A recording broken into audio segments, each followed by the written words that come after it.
The convergence of our voices is the song of our beauty.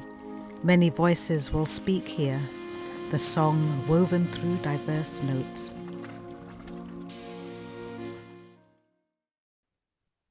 Hello, everybody. Welcome to Crone Chronicles. And I would like you to meet Penelope Glass. And I heard of Penelope through my sister who lives in Australia and went to one of your performances with your partner. Is it Jan? Jan Jan. Wozitsky. But before we get into that, I would like you to introduce yourself. Okay, well, you can call me Penny, which is Yeah. what I called in English and Spanish when I lived in Latin America. Penelope sounds great, but sounds a bit much in English. So anyway, I was born in Sydney, in Australia, of Polish Jewish parents, and my mother was a migrant from Poland in the 30s, just before the war.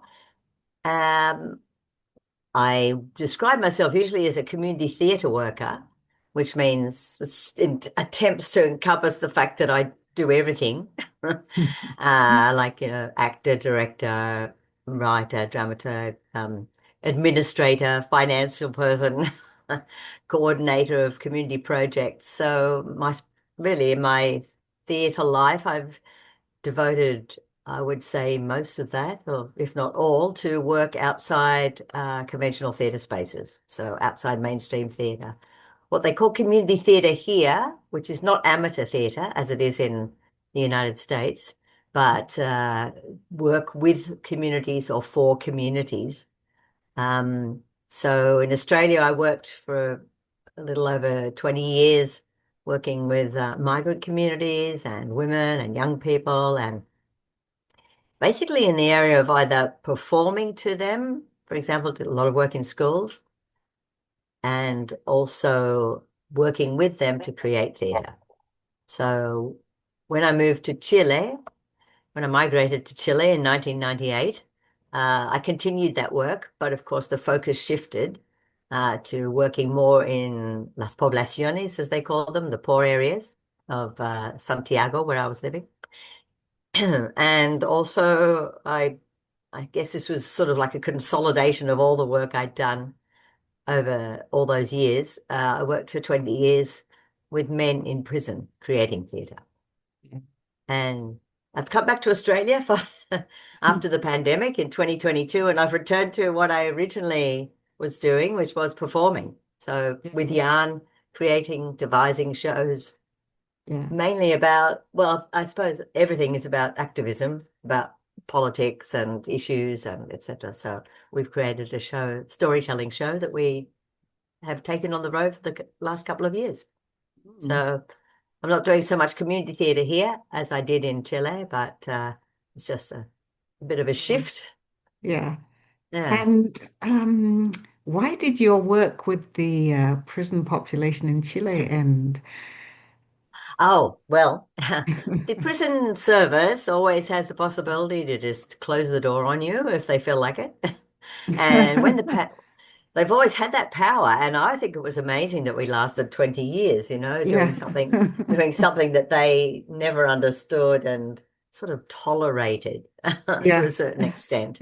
Um, and when the pandemic happened, and they all of a sudden had to do things like get the guys to come into one room so we could do a workshop via Zoom, it was just Mm. all too much. They just went, Yeah. oh, it's too difficult. Oh. And so they took that opportunity to cancel the contract. It was Yeah. extraordinary. Yeah. And then oh goodness, we made a big stink, and we we lobbied, etc. All the people we knew, and there was just no way around it. Yeah. We Yeah. had it set up. I was going to leave. I was going to hand on the contract to somebody who had been working with me for 12 years. Because that was the other thing that was fantastic about working somewhere for 20 years.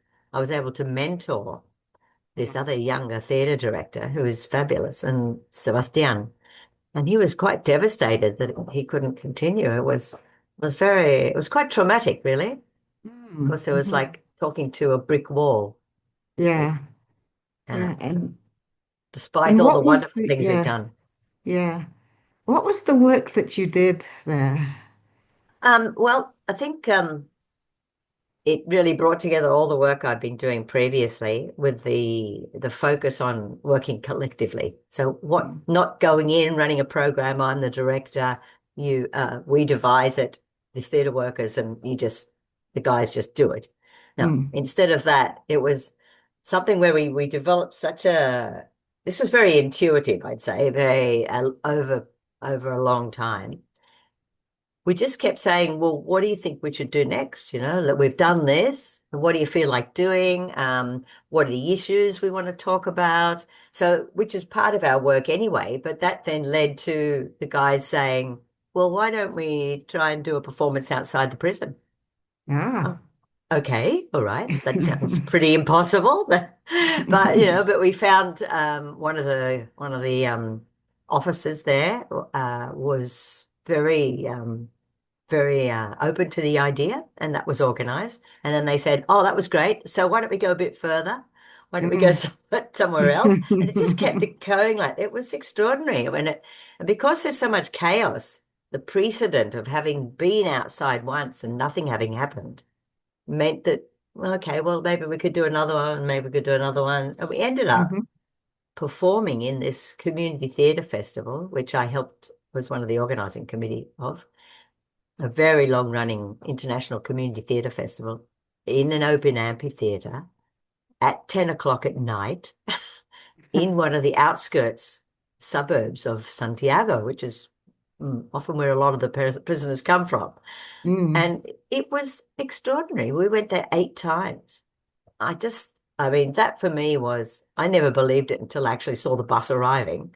Yeah. But for them, that was uh, the most like the highlight of everything because they weren't presented as a prison theatre company. They were just presented as a theatre company from Chile. So it ticked all Mm. the boxes for us in terms of ethics, which was Yes. really important in the work. How do you represent this work so people aren't just going, oh, look at the lovely prisoners, isn't that nice? No, Mm. let's see the theatre first. The theatre has to be good. The theatre is always about social issues, not about Yes. the prison. Hmm. And they did really well in those performances, and for them personally, it was extraordinary. Yeah. And so this whole idea of opening out and saying, well, where do we want to go next? See this as a group, both the theatre workers and the participants as one peer group. Hmm. And because it was continuous, it gave us that possibility to then.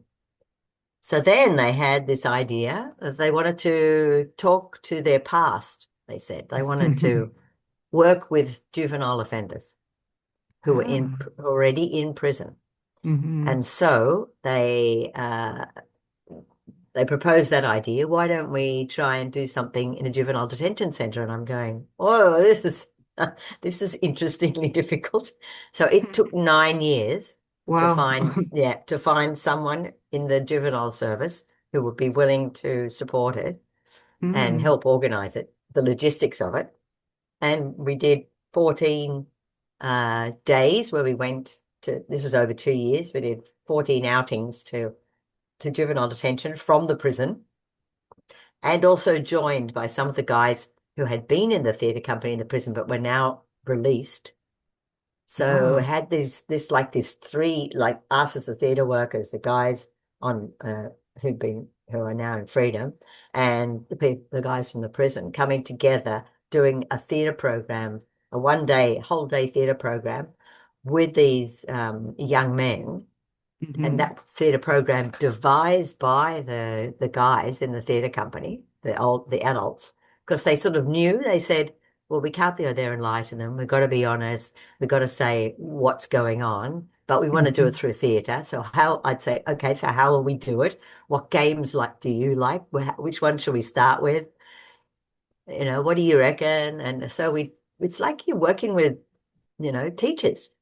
They were Yeah. teachers. Yeah. So Yeah. it was extraordinary. And so, yeah, we are working on the pedagogy. It was just fantastic. And And they were quite emotional days, like the level of Yeah, emotion from and the young men. yeah, Yeah. and what was the effect on Oh, the younger prisoners? yeah. It was quite momentous, I think, because you had these men that they had created as their role models in a sense, because many of the older the adult men had been in prison a long time. Some of them were quite well known as leaders in that Ah, sense. But they'd all gone through this reflection process of about, that they wasted their lives. And so they mm, really wanted to talk to the young men to say, don't do that. You're intelligent, yeah, find something else to do. There are other options. This yeah, is not, we are not role models. Don't stop mm-hmm. looking at us as rock stars. We're not. Yeah, Because that's yeah, what they were, like starstruck, the boys. mm, And then what came out at the end of the day was sitting in a big listening circle and just the guys talking about the brutal reality of adult prison and the young yeah, men crying. wow, It was like, oh, okay. We had no idea it was going to be that powerful, but it yeah, was. yeah, Every time it was yeah, was oh, it was like one of the guys said, I came out of the prison with my chest inflated from so much emotion. Like that was mm, the feeling of it mm-hmm. was incredibly powerful. And so we were able to do that. And then on the basis of that, from not 2017 to 2021, we ran workshops in juvenile detention with as a double act between myself or other theatre workers from the street, as they say, and the guys who had been in the theatre workshop but were now had now either finished their sentence or were on parole. And Yeah, so we worked as a double act in juvenile detention because you needed that voice of experience. yes, yeah, It was profoundly um, life-changing, I think. And I know I keep in touch with a lot of the men, a lot of them. ah, yeah, And the ones who did that work say they often run into the boys oh, in the street where they live mm-hmm. because they all Mm-hmm. tend to come from similar areas. Yes. And they run into them, and the boys would always say, "Oh, I never forgot that. That was amazing," or whatever. Or I keep thinking about that. So they continue to be now a new role model of someone who's decided, I'm not going back there. Mm. Yeah. It was, yeah. But to look back, you think, well, 20 years was Good extraordinary. run. Yeah, yeah. Do you still work in Chile with your gardening collective? I do. Oh, Online, remote, yes. doing a lot of admin and finance, Hmm. which is fine. Yeah. Uh, yeah, Colectivo Sustento, which means Sustain Collective, was founded in 2012. It was actually founded by some of the guys who were on parole and us. Oh, Yeah. yeah. So we thought this would be a way to receive people when they Hmm. came out, the ones that had been with us for a long time, and then which we did with a couple of them. One of them actually established the garden. He worked at an organic farm 1 day a week. We fixed that up, and then he would apply everything he learned into our garden. So he established it, which was Yeah, fantastic. yeah. But we couldn't sustain that, Hmm. ironically, because they need a lot of support, and we just didn't have funding for, say, a psychologist or even a person to help them finding work. It was, yeah, it was just so many needs and Hmm. Hmm. not possible to do without funding. Yeah. But a lot of them still work with us on a volunteer basis. Like they'll come and they'll work in the garden because the garden itself is like a space of freedom, which is what they called the theatre workshop in the Yes. prison. Yeah. Yeah. But now we've expanded a lot to the neighborhood, to other people who are, working in the area of permaculture and sustainability and schools in the area because the garden is like an educational space as well. Hmm. Hmm. So in Santiago, many people live in high rise. And so kids will never get a chance to put their hands in the earth. Yeah. And So it's quite powerful in that sense. And we do a lot of cultural events and workshops and arts, very Hmm. arts based, Yeah. as well as volunteer garden group that works constantly. Yeah. Yeah. And the food that's grown, is that used by the people who work in the garden, or does it go Um, further? well, it's only 200 square meters, so it's pretty Ah, small.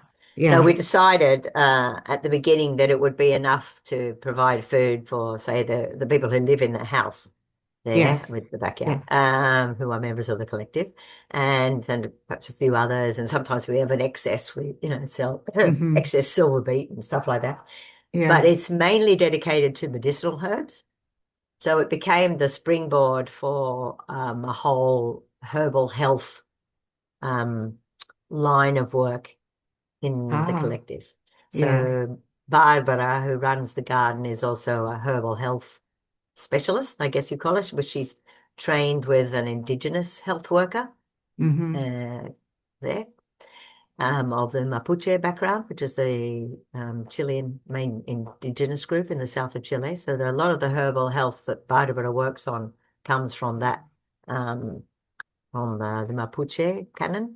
So she works that, then she's developed a whole line of products, which we then sell. We have a monthly, um, yes, it's like a produce, but it's mostly non-perishable produce. So we Hmm. get organic quinoa from, we'd like to, local businesses, and Yeah. we'll funnel through without having to go through the distributor. So we direct Hmm. connection, which I think is Yeah. the thing that's um, all over the world, that whole idea of country to city direct Yeah. Yeah. with produce and free range eggs and olive oil and the basics and all the Ah. beans and legumes that everyone Hmm. loves.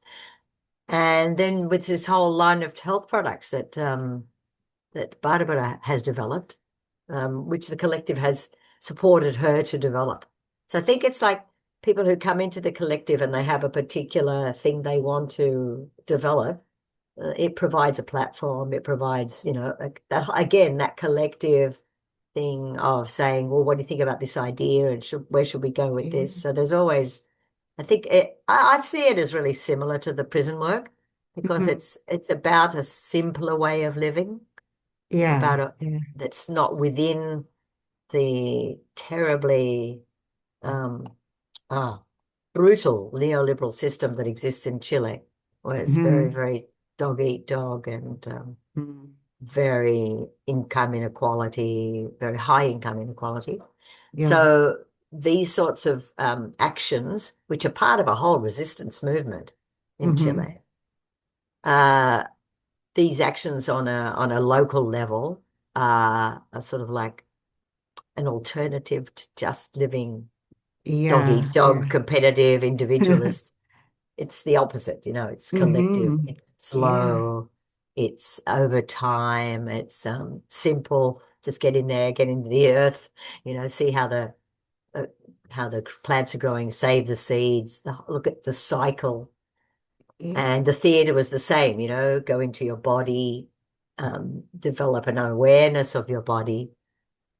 Uh, Again, contemplation but through the body, and also discussion of social issues and how to express that.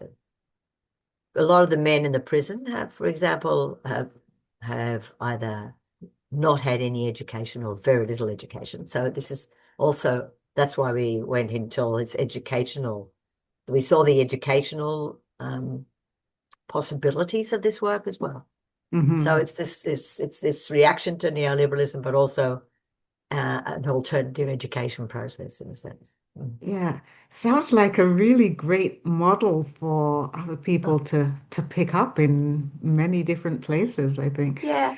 Well, in Chile, there's a lot of Yeah. grassroots stuff Yeah. that goes on, and we're part of lots of different networks of people Hmm. um, working in their different communities on a local level because the macro level is so difficult. Like at the Hmm. moment, Chile has a ultra far right president, which Mm. is extraordinary considering it was a country that went through a military dictatorship. for 17 years. But Yeah. but the whole, I mean, I don't want to get into the whole politics of it, but it's quite, I find it quite incomprehensible that I mean, I know why, Mhm. but on a emotional level, it's so incomprehensible that a country can be brought to the point where they're voting for a far right government, in Yeah. a democratic Mhm. process, and after having lived through that brutal Mhm. military far right dictatorship. So you think, well, yeah, Yeah. education. Yeah. Yeah. Mhm. That's what's been lacking, really, a proper education system where Yeah. well funded, et cetera, et cetera. So a lot of people do stuff on a local level, and it's fabulous. You can just live on that level in a sense. Yeah. Yeah. Yeah. And perhaps that will just kind of eventually take over. That would be a wonderful thing, but I just don't know. Yeah. So you say, okay, maybe it won't take over. Does that mean we stop doing it? No. No.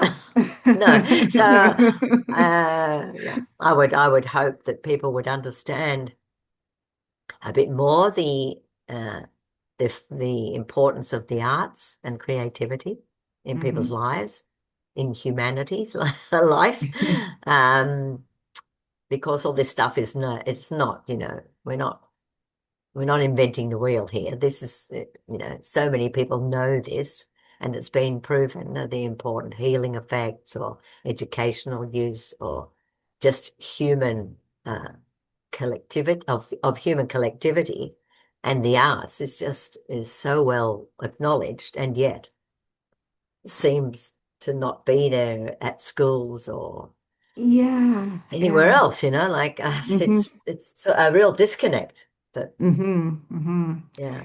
Um, well, I suppose we just have to keep going and That's right. Yeah, no, I'm always very hopeful, yeah, as yeah. at the same time as I'm aware of what the situation is and what the powers against us.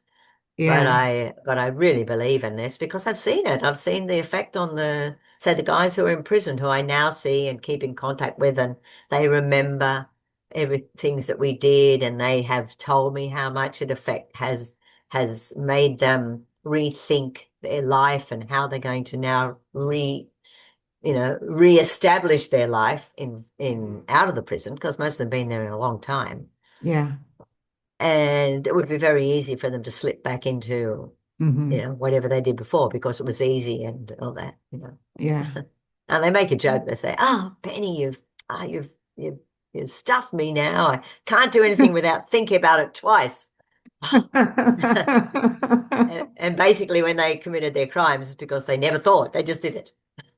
Yeah. Yeah. So, Yeah.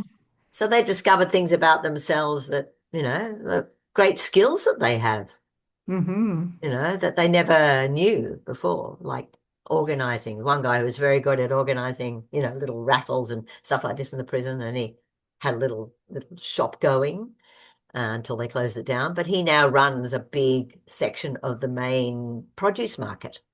Oh, wow. Yeah. Yeah. So yeah, Yeah. or another guy who realized he loved um, plans and mathematics, and he became a rigger, and he loves being up high because of the adrenaline. And he realized Mhm. why he was committing crimes was the adrenaline. So Oh, now he can do yeah. that in a different way, Yeah. completely, within the Yeah. law. Hmm. Hmm. So that sort of stuff. And you think, well, where would he have discovered that? And you said your parents went to Australia before the last World War. Yeah. And was that because they saw what was coming with Nazism? Well, some people in the family think that. I don't know. I think that it was my mother's family. My father's family came to Australia in the 1870s from Poland, Ah, yeah. but my mother's family in 1930s. My grandfather was a tailor, and he had a shop. There was a Jewish ghetto in this town, not a ghetto as in put all the Jews in there and lock the door, Hmm. no, but they all lived in one area of this Yeah. small town, Girardot, which had a linen mill. So it was a very much a linen cloth based town. And my grandfather was a tailor, and so he had a shop outside the ghetto. So he was already separating himself out. He'd gone to Germany to study. So he had separated himself a little bit from the Jewish community, Mhm. and but nevertheless, according to family stories, the Polish, authorities would come in, you know, once every month and just throw all the bolts of fabric on the floor and Wow. demand money and stuff like that. So Hmm. I imagine that was a trigger for him, Yes. to want to Yeah. leave. But I do know that they applied two or three times previously to go to the United States. Mm. And they were unsuccessful because in the 20s, I believe there was a time when the United States had very uh, laws that not prohibited, or perhaps prohibited, or certainly limited Jewish migration. Hmm. And they Hmm. weren't accepting a lot of Jews. And so he was knocked back. And my grandmother had family in Australia. And so eventually they came to Australia. Yeah. So whether there was some sense of maybe I could live better. I don't know Hmm. how much sense he had been to Germany. So, but that was, the rise of Nazism was later. They came Yeah. before Yeah. that. They came Hmm. before 33. So I don't know. You'd like Yeah. to believe people are sort of having these visions, but it's hard to know. I think a lot of luck, Yeah. But very yeah, lucky. sometimes people don't really believe that things Oh, that are going to happen will oh, happen, you oh, know. absolutely. That was Yeah. absolutely the case in Germany. Yeah, Yeah. we're Germans. Nothing's going to happen here. But in Hmm. Poland, they were quite separate. Yeah. They lived there. The Jews apparently in Poland were there for 800 years, but their living situation were either small villages or little ghettos in cities. So they weren't as integrated. Yeah. Yeah. Whereas my grandfather had achieved a level of integration by having a shop outside the ghetto and having people come and buy who weren't only Jewish. And he Yeah. had a very good reputation. But yeah, but still he was Yeah. subject to extortion and Yeah. Yeah. harassment and all of that. So Yeah. yeah, yeah. Well, it was difficult when he came here. He just traveled around New South Wales, which is one of the states here, only eating boiled eggs because he was very, very religious and couldn't eat any food that wasn't kosher. So he traveled around with his suits and sold them like on spec. Oh, that was pretty amazing. So Yeah. he'd go Yeah. out there, show people the suits, they'd try it on, or he'd measure them up, and they'd pay him up front. He'd go back to Sydney, make the suits, and send them out. Yeah. So Wow. that's had the gift of the gab with his very limited English. Pretty extraordinary what people Yeah. do as Yeah. migrants. Mm. So now you're full time in Australia Yep. Yeah. and you've been touring with your show, which Yeah. is the one my sister saw. Yeah. And tell us about that. Well, it's called Dignified Anger, Stories for a Perilous Now, although we're thinking of changing to it Tales for a Chaotic World. I Sounds a kind bit of more like the relevant. sound of perilous now. I know. It's like, ooh. And we wrote it 3 years ago, and it just keeps on becoming more and more relevant. Yeah, yeah, But I've always had this thing of saying, okay, if we have this narrative, this dominant narrative in the world about how we should live, individualistic, competitive, survival of the fittest, all these different narratives that seem normalized, I should say. yeah. So, but I know because of all the collective work that's bullshit, that Mm. is not, yeah. And also there's a narrative in the Bible in Genesis that says that we should go forth and multiply and rule over and have dominion over nature of Mm. all the other species on the planet. So there's another narrative. So we thought, Yeah, how these it can only counter arrest a narrative with another narrative. So yes, we said, yes. let's write a show that brings out some narratives that are different. Yeah. So one of those was the story of two female environmental activists in Latin America, in Honduras, one of whom was from the Garifuna community in Yeah. uh, in the north of Honduras.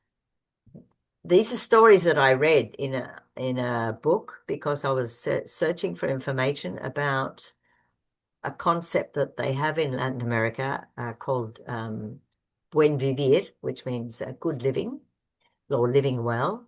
And it's a concept that's sort of maybe the last 15, 20 years has come uh, not into fashion, but become more stronger.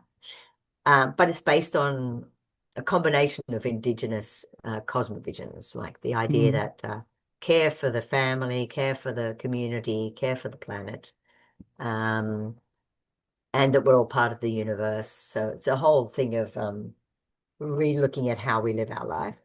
yeah. And based on this idea of buen vivir, the communities say, well, this is a really strong narrative, I say again, a really strong story to counteract the entrance of neoliberalism and particularly these big extractionist Hmm. projects, uh, Hmm. mega projects that are coming into mostly indigenous land and completely destroying it. It's the same in Australia. Yeah, yeah. So they come in, they, dig up whatever mineral it is Hmm. and leave a complete destruction of the country and the Hmm. land. And so people think it's a bit inevitable. And so I was searching for stories of where that resistance has been successful. And so Yeah, these yeah. two stories, which were in this book about buen vivir, about living well, where they talked about this whole concept of dignified anger, la digna Mm. rabia. So the Yeah, idea of when we're angry, we're not violent, but we're wanting to make a stand against this, and we're willing to to take as long as it takes. hmm, hmm. And Yeah. so, yeah, so in this Garifuna community in the north of Honduras and also in the west of Honduras, where there's the Lenca people, there were these two stories of uh, the Garifuna people standing up against a mine and the Lenca people standing up against a dam project that was going to dam their sacred river. So basically um, in the Lenca story, there's a very famous, the leader is a very famous indigenous environmental activist called Berta Cáceres, who Mm. was tragically murdered during that Yeah. campaign. Yeah, I To, think a lot of yeah. them are murdered, aren't they? That's right, yeah. And Honduras apparently has one of the highest number of murdered environmental activists in Latin America, so Hmm. that's pretty sobering. Yeah, But nevertheless, they won. They stopped the project. yeah, They stopped the projects. And I thought it was important to both give a sense of that resistance and how it can have a positive outcome with tragedy, but a positive outcome in terms of stopping something that would seem extraordinarily impossible and too large to fight against. So yeah. that's one story, and I was amazed when your sister came up and said she was. Oh God, it was like, whoa, that was fantastic. It really makes Yeah. it suddenly real, the whole Yes, thing. yeah, yeah, Yeah, because there's lots of stories in Chile as well, but I really wanted to use a story that wasn't from Chile. yeah. Um, then we take other stories as well. We take, of course, Jan has a very strong background in storytelling, particularly of Australian stories, particularly in the area of black-white interaction. So Mm. people who have gone in and been working over years with Aboriginal communities. Thank you so much, Penny. It was Oh, really great to talk to you. no And problem. yeah, it was really illuminating. Okay, well, thank you very much. No, it's just wonderful to have the invitation to talk about this work that's still going on. Penny Glass has been doing such incredible work. So please share this video with others who will be interested in the type of work that she's doing. And don't forget to like and subscribe to the Crone Chronicles channel. Thank you so much.